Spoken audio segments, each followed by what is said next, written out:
Happiness doesn't come because you're buddies with the boss. Happiness comes because you're buddies with your coworkers. If you waste people's time, they're going to hate their jobs. That's just the case. I'm not into gimmicks. I don't do hacks. I talk about habits that treat people like people. Am I going to get a raise? What does the future bring? People hate that sort of uncertainty. Listening to people in a serious way, that's one of the basics of human communication. People want to feel that there's some faith in what they do and there's a future for them.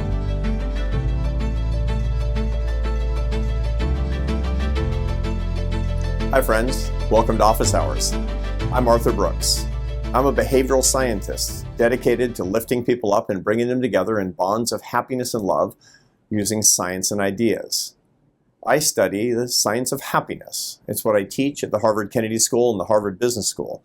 I also write about that in The Atlantic in a column that comes out every Thursday morning called How to Build a Life.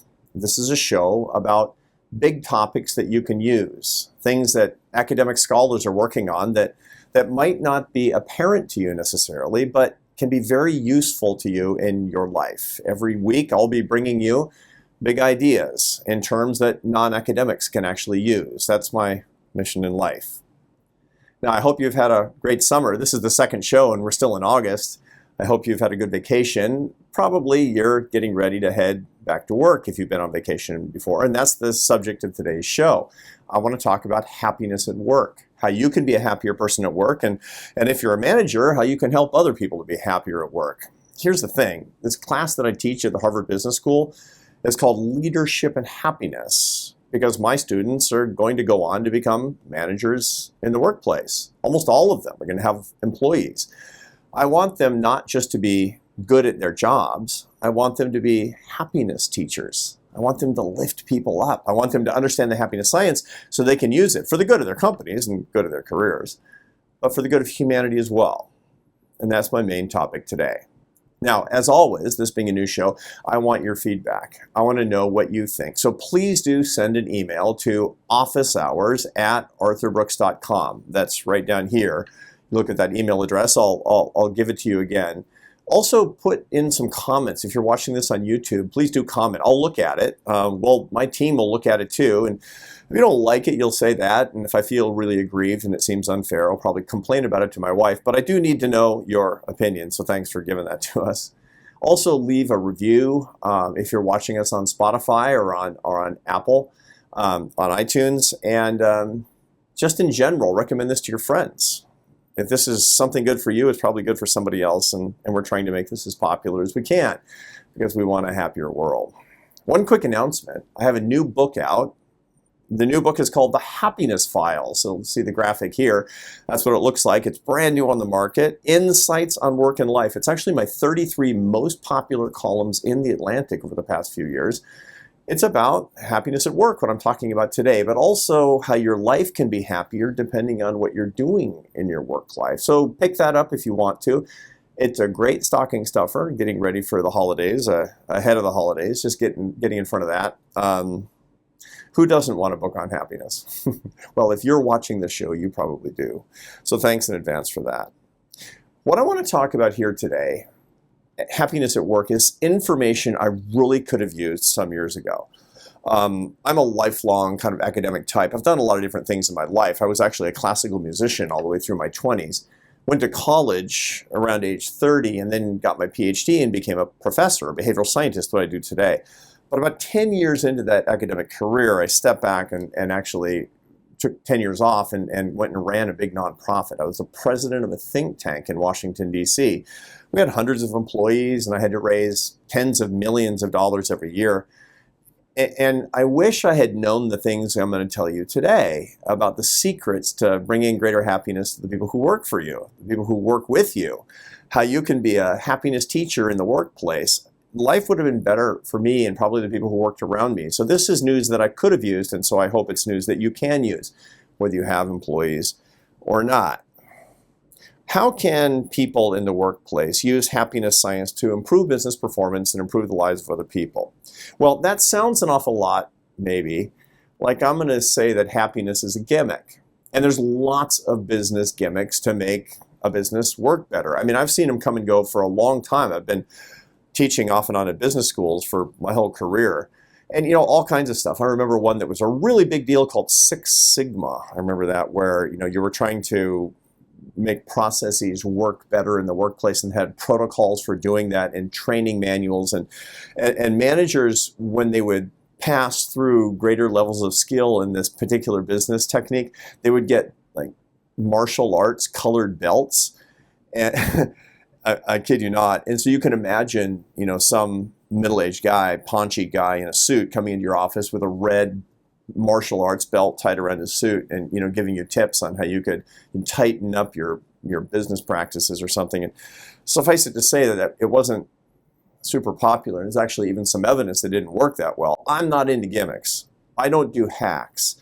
I talk about habits that treat people like people. And the case in point is what you can do to bring greater joy to the workplace. Now, let's start with a little bit of evidence on happiness and work. Is it true that when people are happier, they do better work?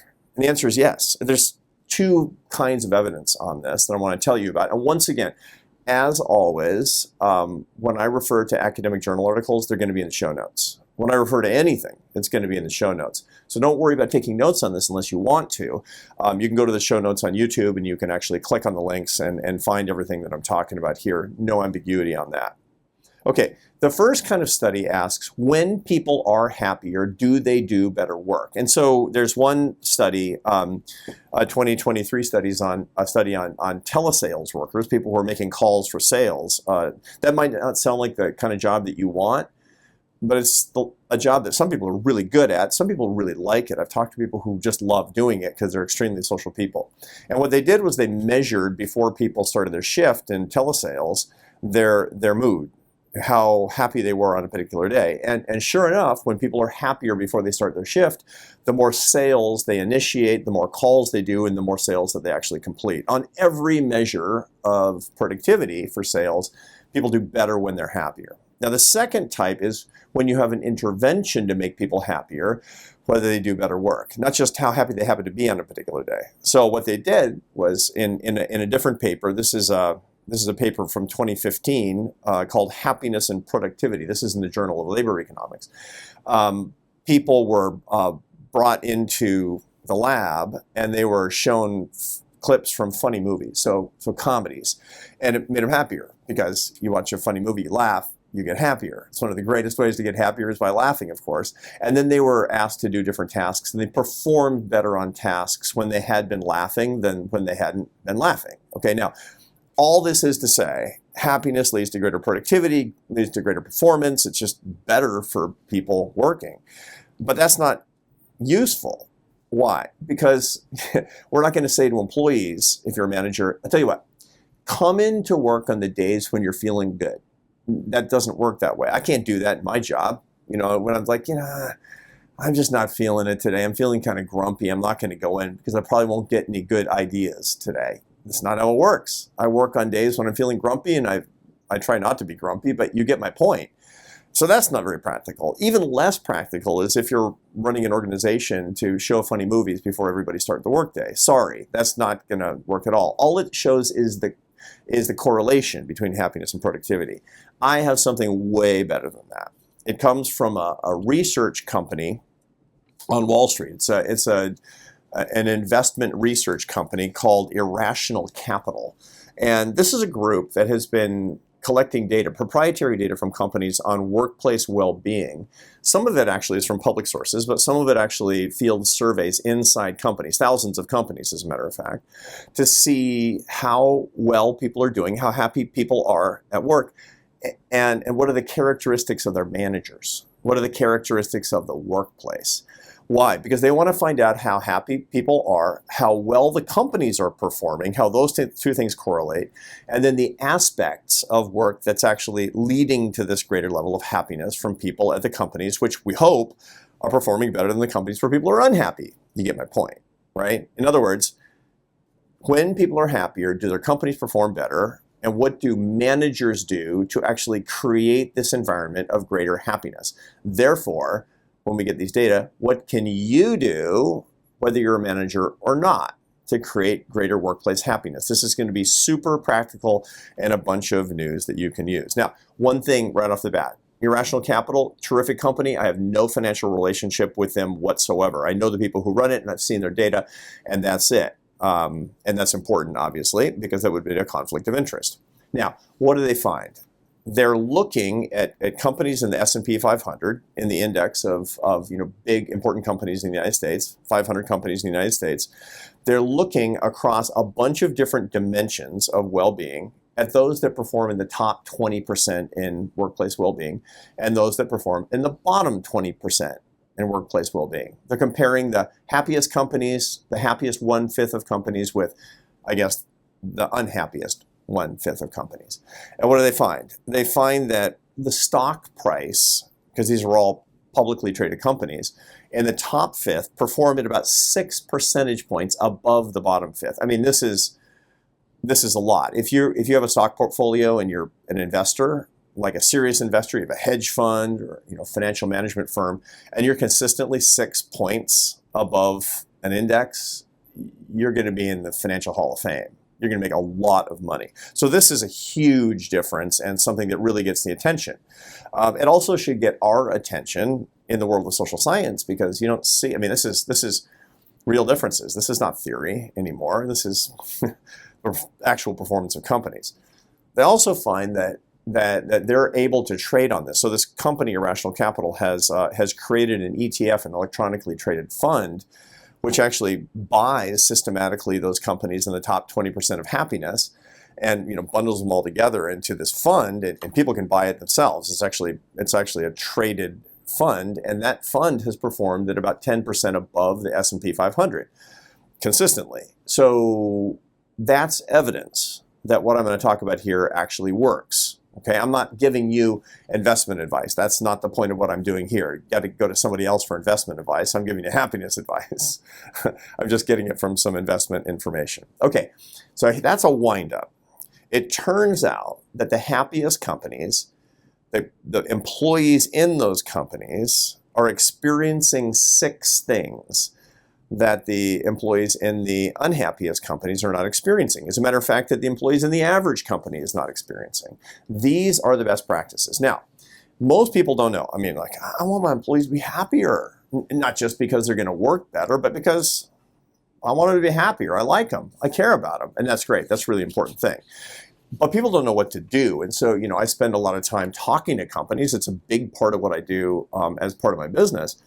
And, they're like, let's put in a ping pong table. Let's have unlimited avocado toast.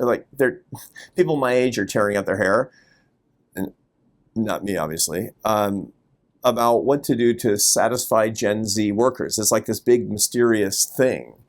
And so, they say they want breakfast, so let's give them breakfast. They say they want, stuff to do, to goof around, a dartboard or something. That's not right. I mean, people might give you these answers. We do know what actually works, and it's not just for Gen Z and millennials. It's also Gen X and the boomers that continue to be in the workforce, because it turns out these things work for absolutely everybody. Side note, all that research that we have about differences between generations and what they want, most of it doesn't stand up. It's mostly about age and not about generation. There's not these huge, flagrant differences between Gen Zers and baby boomers. It's just that Gen Zers are younger than baby boomers. And when I was the age of Gen Z, I wanted different things too.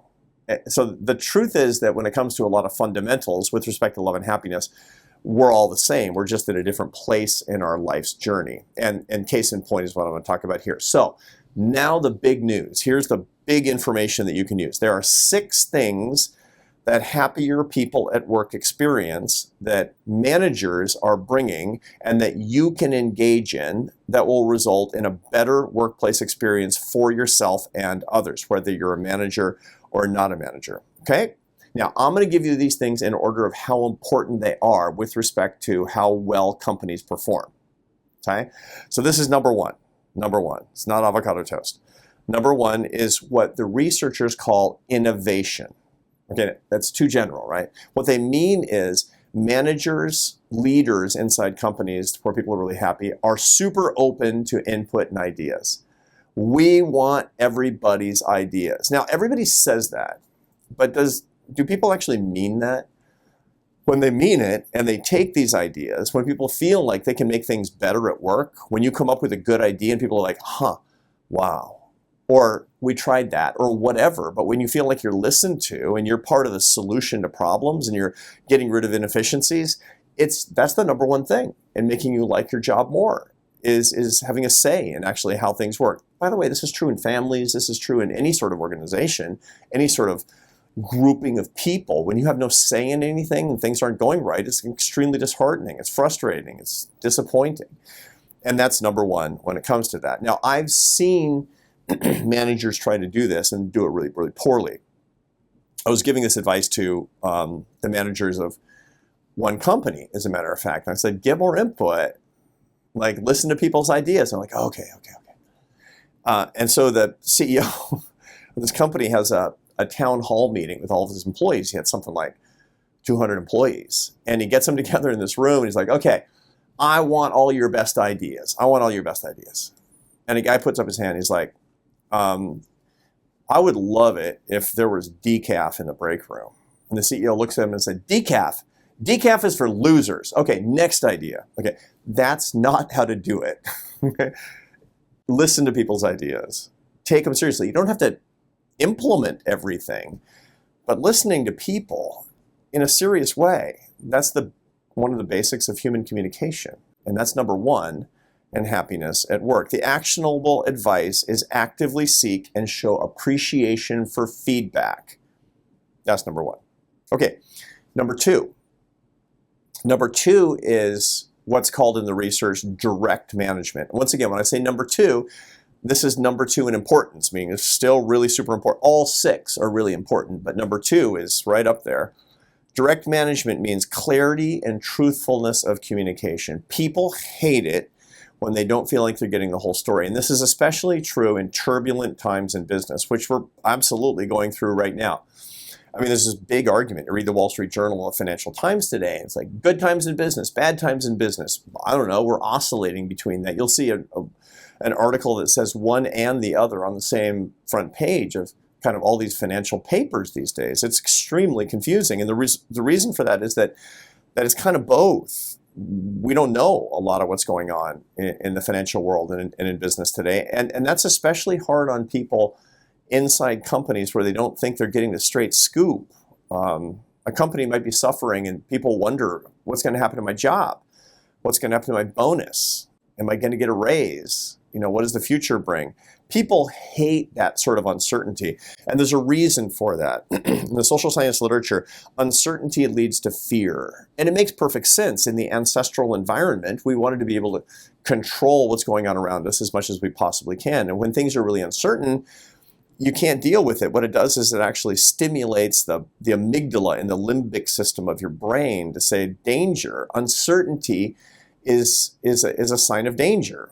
What do we want to do? We want to be able to deal with it. We want the straight scoop. Then it becomes kind of risk, and we can manage risk. We can create our own sort of insurance mechanisms. How do I think about the job market? How do I think about the future?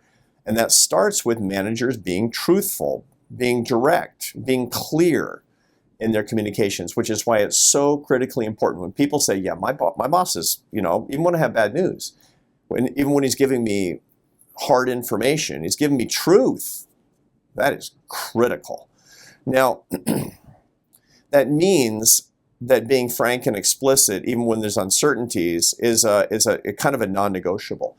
Good news and bad news, and even worries. People want to know when something's on the boss's mind, which is one of the reasons, by the way, that there's all this literature, all this research out there that shows that when the boss is being really moody, it bums out employees because they're like, what's going on? It's like, did he, eat a bad steak last night? Did he get, screamed at by his spouse last night? Or did he actually see something that's going to give him a bad earnings call this week? It's hard on employees to see that.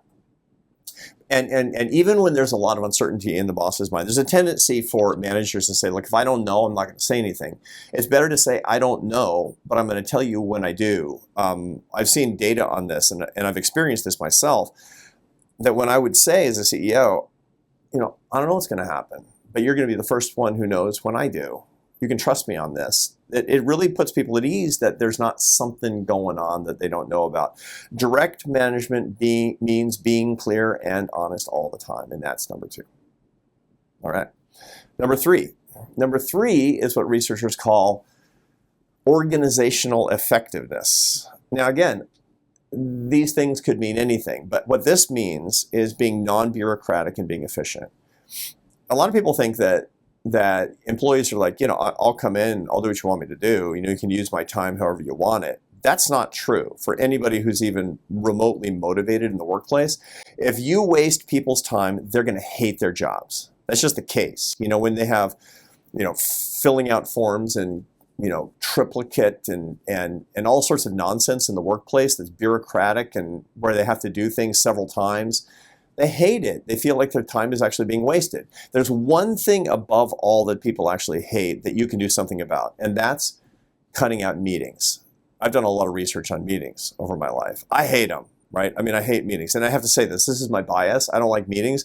I like doing stuff instead of just talking about stuff. Now, sometimes they're necessary. We all have to be on the same page. We have to know what other people are doing in the workplace. But so much of meetings are not helpful or are useless, or even worse, they destroy productivity.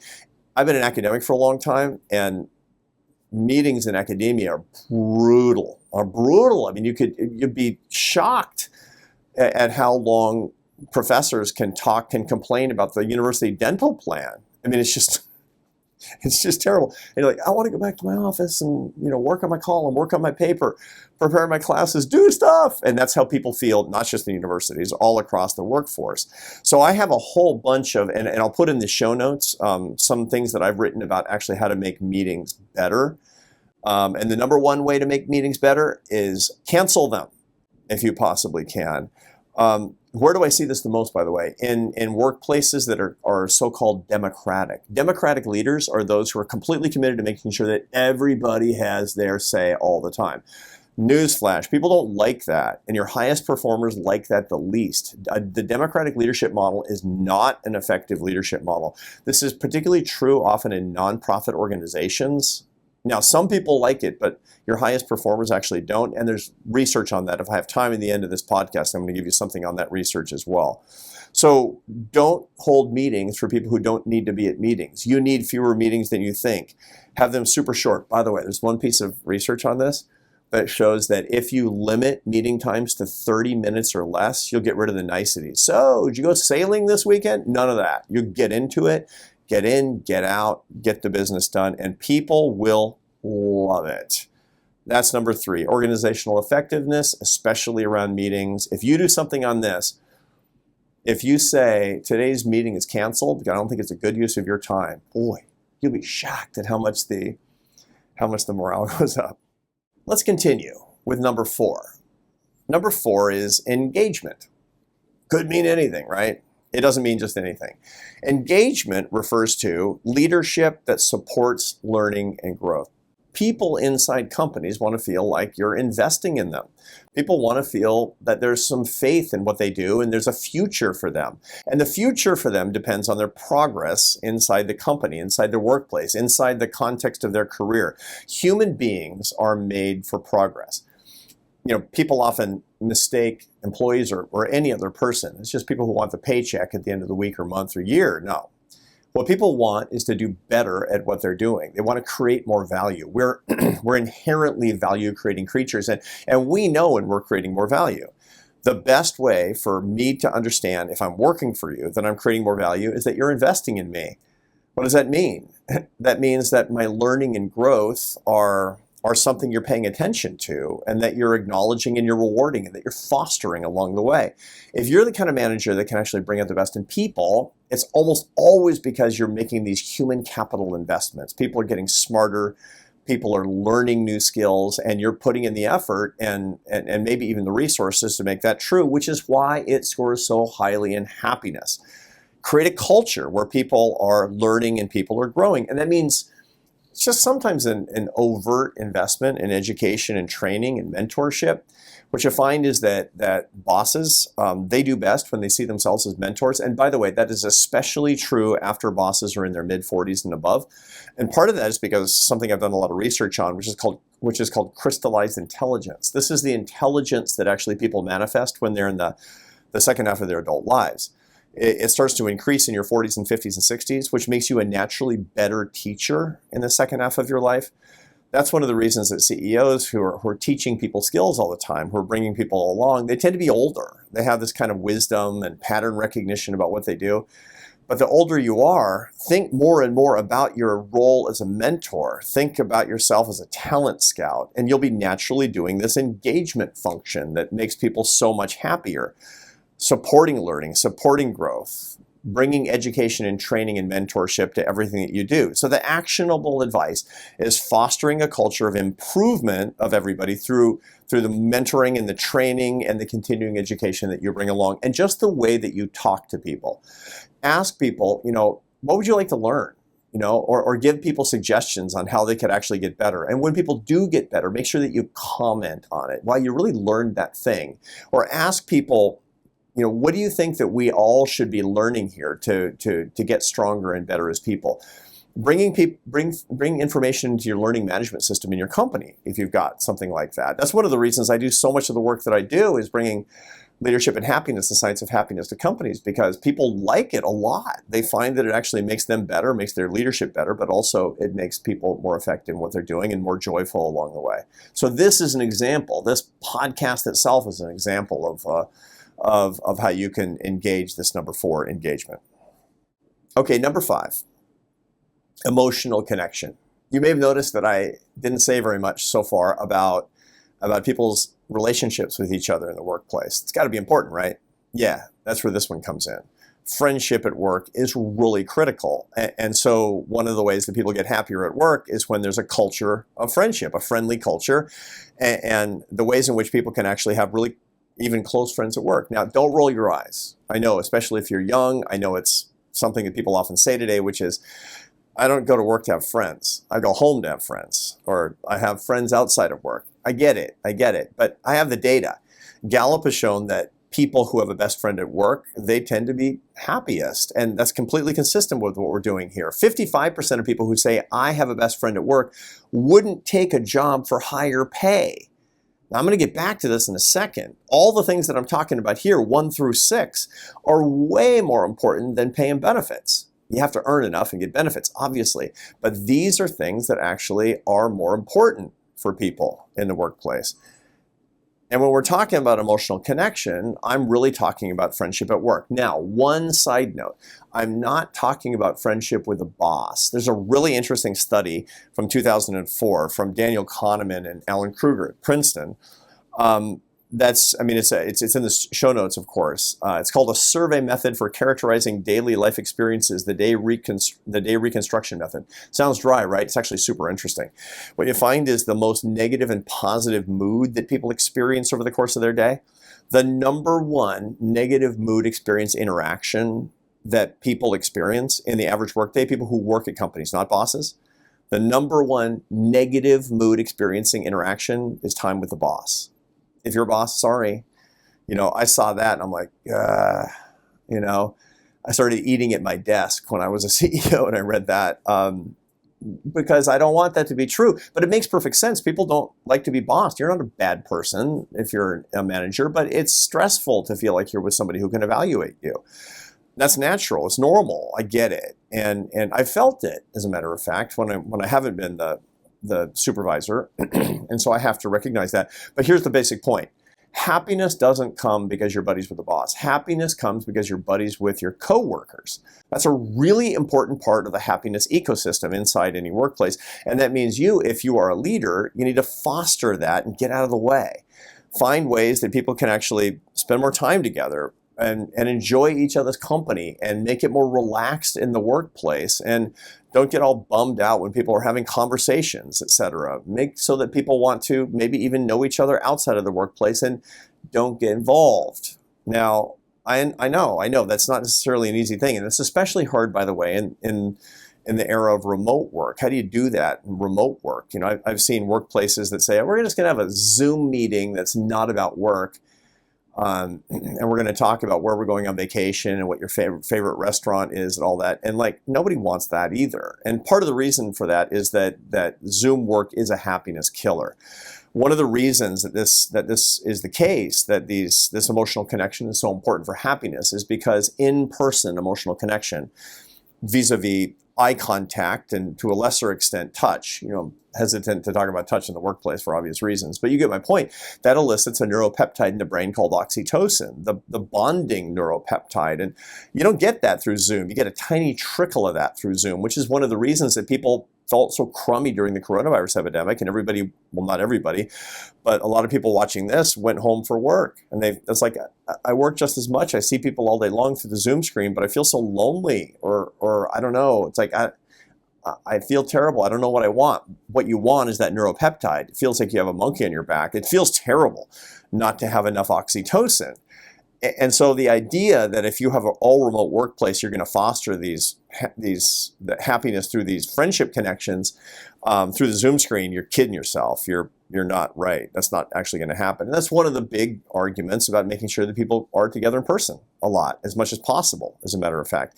You figure out what's going to work for your workplace. You figure out what's going to work for your career. I'm just here to report the facts. You need oxytocin. From that, to get that, you need emotional connection. If you're working all day long, you need that from the people that you're working with, and that means working in person with people. How do you get that? Figure it out.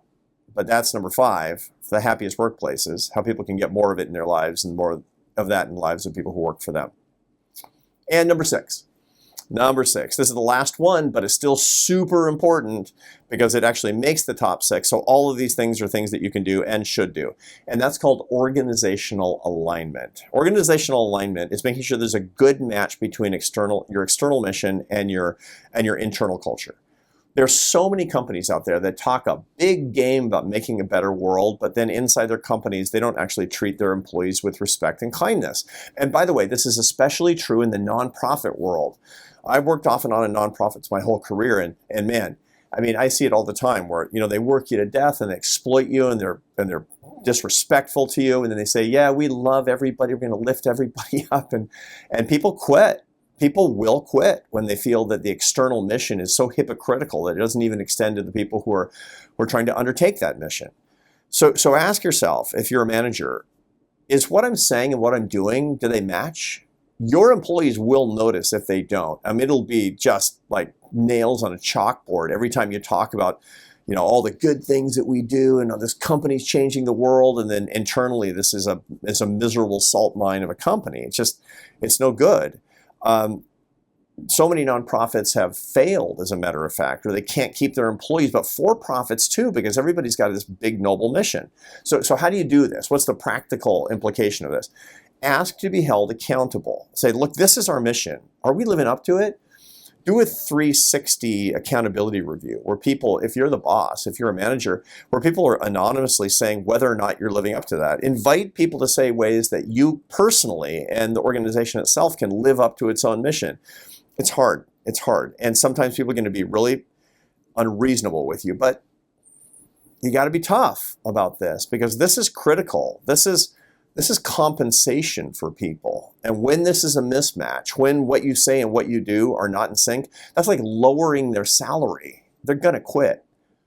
Now, all 6 of these things are really important. How do they compare to, I don't know, the most common way of all to make people love their jobs, which is better benefits and pay? And the answer is all 6 of these things utterly eclipse these benefits.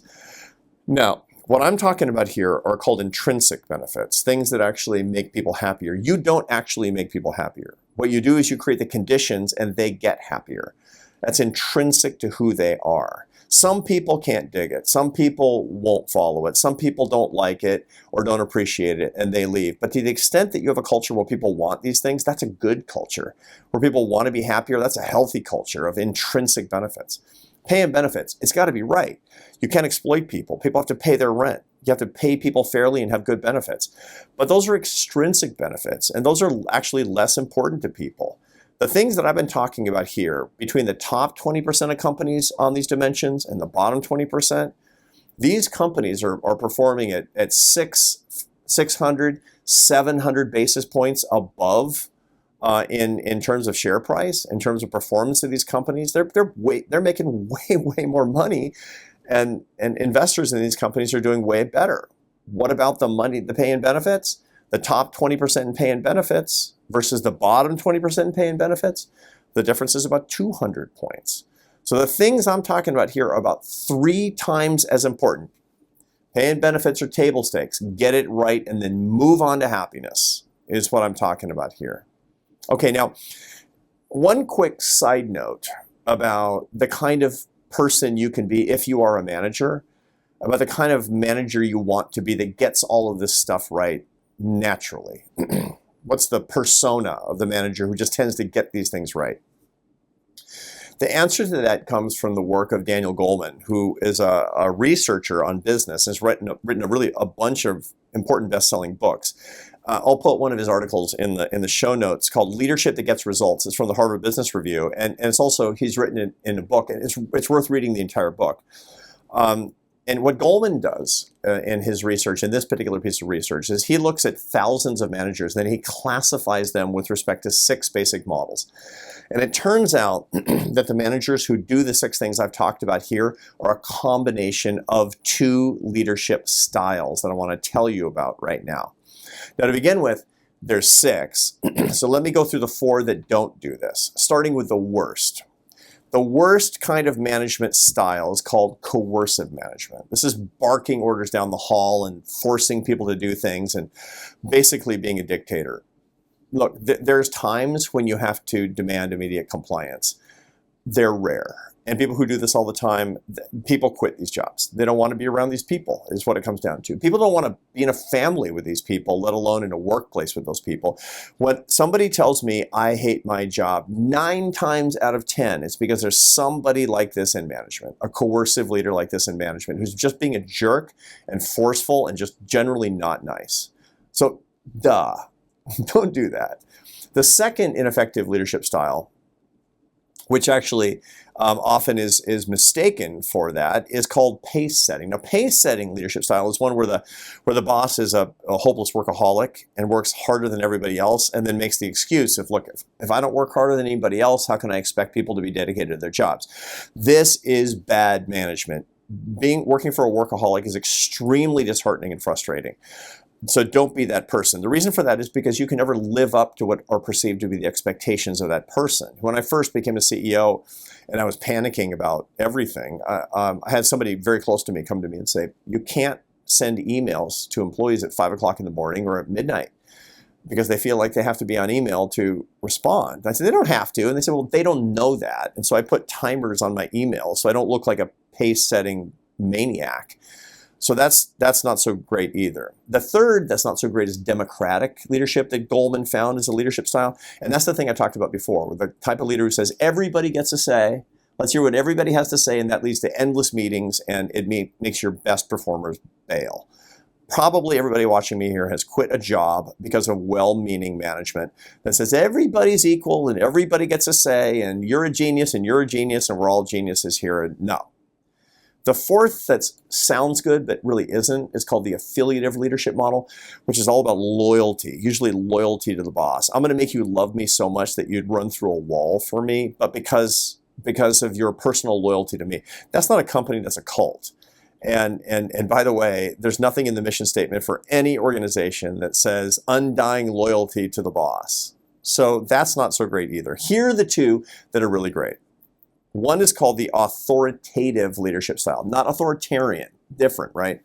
The authoritative leadership style is one that asks of people that they understand the mission, that they know their place in it, and that they're really going to be encouraged always, always, always to live up to that mission. It's not about your loyalty to me. It's about your loyalty to our customers and our loyalty to our mission and our loyalty to our excellence and our loyalty to your own career in being excellent.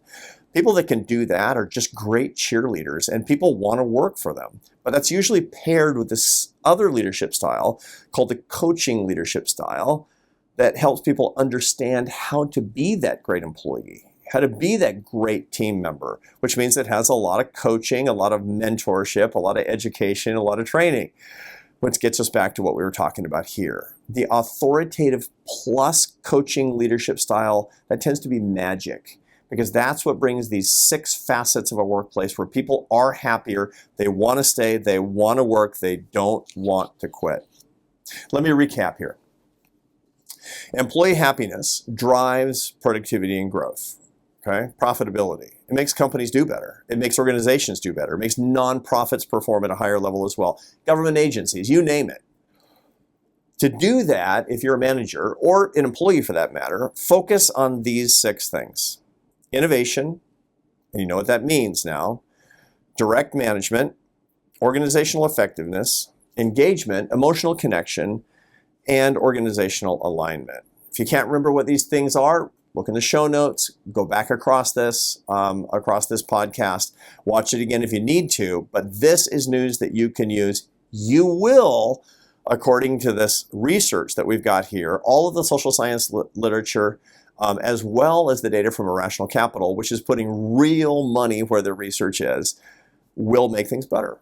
And we all need that today. At least I need it, and I assume that you do too. Okay, I'd like you to reflect on your own management style if you're a manager. I'd like you to reflect on the management style of your manager if you're just working inside of a company, because you deserve to be happier, and you need to make the environment where other people can be happier as well. This can be a game changer. Now, a lot of this stuff is what I'm talking about in my new book, The Happiness Files, up on the screen here on the graphic. So go get that if you want to see this. And this is one of 33 big ideas in this book that you can actually use to grow your career, grow your company, grow your happiness inside your company, whatever you want to do. Okay, before we finish, as always, I want to take some questions, because the questions are coming in from social media and they're so great. Each one of these could be a show, and maybe will be, but let me address them right off the bat. These are mostly coming in from Instagram, so thanks. Keep bringing them in. This is from Angelo Florescu. What's the definitive thing that convinces you of God's existence? Just a little one. Thanks, Angelo. Just, it's a little light topic here. There is no definitive proof of the existence of God. That's called faith.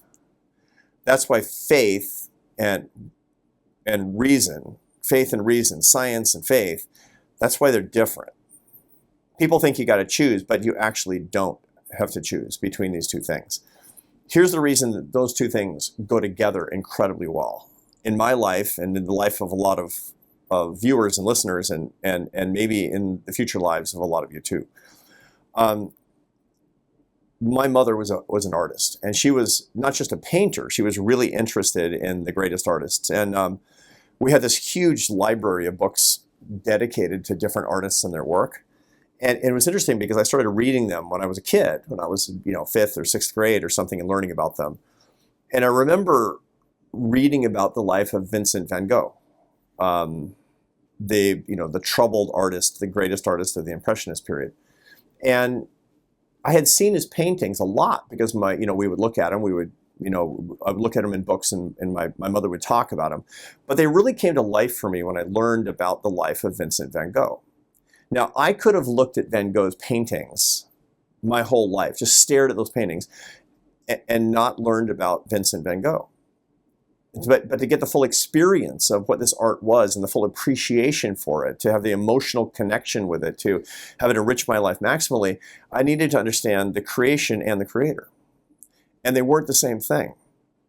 You can read the Harry Potter novels the rest of your life and not find J.K. Rowling in those novels. It's not the same thing, and yet both pieces of information are interesting and useful for you. And that's what life is all about. That's, for me as a scientist, what's the most interesting thing. The more that I understand the marvels of the scientific universe and all the things that I can learn scientifically, the more I stand in awe of the creation of that universe as well. So what convinces me definitively of God's existence? Really, the question is, what's the basis of my faith? The basis of my faith is that the creation is amazing. And so I want to learn more and think more and worship more the Creator. Question number 2. This is from Christodoulides Christos. I'm glad we're getting to the Greeks here. A minute ago, we were with the Romanians, with Angelo, and I think we're with the Greeks now. This is great. Are some people just predisposed to lifelong unhappiness due to their personality? Let me say it again. Are some people predisposed to lifelong unhappiness due to their personality? Yep. Who are they? Me. Yeah. Now, lifelong unhappiness, no. But predisposed against the ease of finding greater happiness and predisposed to finding greater unhappiness. How do we know this? Well, because there's studies on identical twins separated at birth and adopted into separate families. That was not a diabolical experiment at Harvard University. That just happened naturally between the mid-1930s and mid-1960s generally. Those identical twins generally didn't know they had an identical twin and were reunited as adults voluntarily. This was ethical and beautiful. And you can see some of these videos on YouTube. They're so fun to watch and funny and just lovely. But of course, behind these meetings where they were reunited, you had nerds like me in white lab coats and clipboards following around asking them personality questions. And what do they find? A lot of their personalities are genetic. Usually between 40 and 80% of every personality trait, and that extends to their natural levels of happiness, which depending on the study you're looking at is between 40 and 60% genetic. Your baseline mood levels are about half genetic. Your mother literally made you unhappy. Sorry. But that's not bad news. What that means is that if you're like me and you had gloomy parents and happiness was hard for them, and happiness is naturally hard for you, you got to work more on it. You got to get better at it. You got to take the other half more seriously than other people. Look, I know people, they got the worst happiness habits, but they're happy. Why? Because their genetics are so good. Well, you know what? If that's you, you're annoying. By the way, you're not watching because you don't need to. Happiness, for people who are generally interested in the subject of happiness, is because they're trying to get better at it, and you can. So yeah, some people are predisposed toward greater unhappiness, and guess what? Doesn't matter. Work on your habits. Have a better life. I want that for you, because I want that for me as well. And finally, last but not least here's a good one. Monte Ramage writes in, how do you contend with temptation? We all have temptation. Let me end on this note. Every major religious tradition and many philosophical traditions that are not religious, they see human beings as having kind of two natures. You might say one is animal and one is divine. And this has to do with the incredible complexity of the prefrontal cortex of the human brain, which is beyond the realm of complexity of any computer that has ever been envisioned, as a matter of fact. It would be the equivalent of a computer with something like 880 trillion transistors. This makes it possible for us to do all kinds of amazing and complicated things, but also to have instincts that we act on and decide not to act on. The instincts that we act on, that's our animal nature. Some are good, some are bad. The things that we don't act on, the decisions that we make notwithstanding our temptations and inclinations, that's our divine nature. That's something that's the better person that we have decided to be. That's the essence of what free will actually is. The difference between your animal inclinations and your moral aspirations, that's how you contend with temptation. When you decide the person that you want to be, envision the person that you want to be, and it's not the person that you feel like being right now, you don't eat that piece of cake in a really trivial case, when you don't betray somebody's confidence, even though you feel like doing it, those are cases where you've chosen the divine path. So here's my last question. What are you going to do today to choose the divine path? That's always worth living up to. Well, I'm going to sign off now. I hope you've enjoyed this second edition of Office Hours. As always, send me your thoughts. officehours@arthurbrooks.com. That's the email address. Like and subscribe on Spotify, YouTube, Apple. Leave reviews, leave comments, leave everything you possibly can. I'm going to read it. I want to know. I want this thing to get better. Send me topics that you want me to be talking about. Follow me on Instagram, on LinkedIn, on every other social media platform where you might find me, and make sure that you order the happiness files. my new book today so that you can learn about what we talked about today and lots of other topics. Stay happy this week. I'm looking forward to talking to you again. Invite your friends. I hope you enjoyed it. I'll see you soon.